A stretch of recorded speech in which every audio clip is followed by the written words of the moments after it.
Enfin, le bout du tunnel pour les centaines d'Algériens bloqués à l'étranger après l'arrêt des vols de rapatriement et la fermeture des frontières à cause de la Covid-19.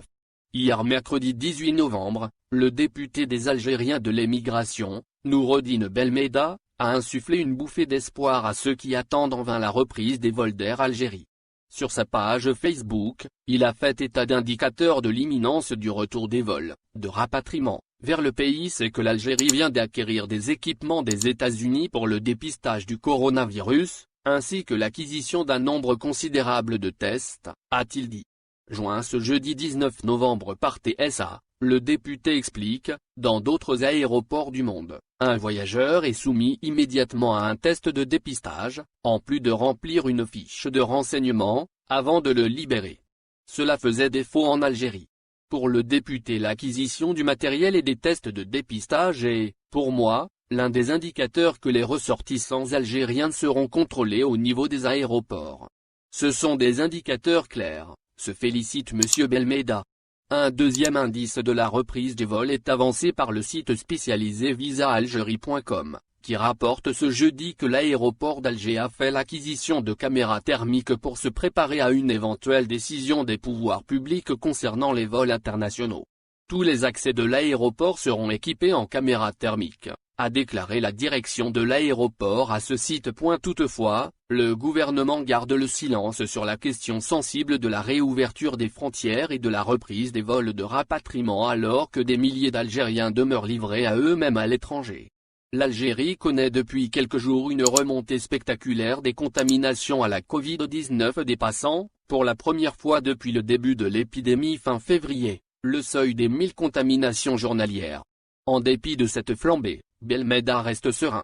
Selon lui, la perspective de la reprise des vols pour le rapatriement des nationaux bloqués à l'étranger est confortée par l'écho favorable qu'a eu la lettre qu'il avait adressée, fin août, aux autorités du pays.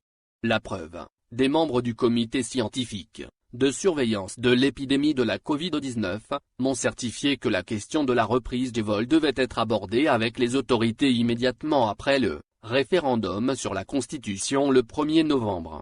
Mais la réunion qui devait avoir lieu a été reportée en raison de la maladie du président de la République, hospitalisé en Allemagne depuis le 28 octobre après avoir été testé positif à la Covid-19, ajoute-t-il.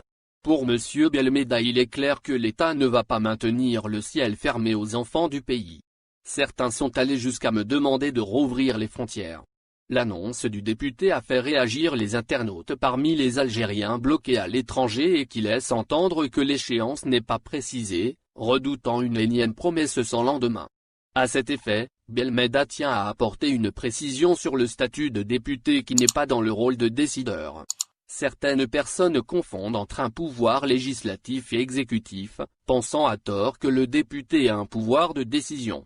Certains concitoyens sont allés jusqu'à me demander de rouvrir les frontières. Je comprends parfaitement leur désarroi. En ce qui me concerne, il m'arrive de veiller jusqu'à 4 heures du matin pour répondre aux messages qui me parviennent, expose-t-il.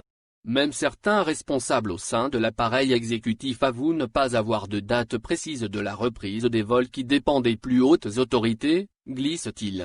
M. Belmeda rassure la communauté algérienne de l'étranger quant au fait que dans les échos qui me parviennent il n'y a pas un non catégorique comme on aurait pu l'entendre en juin ou juillet. Par ailleurs, le député lance un appel aux Algériens qui se ruent sur les sites internet de compagnies aériennes étrangères pour acheter un billet pour l'Algérie, avant d'avoir au préalable une autorisation.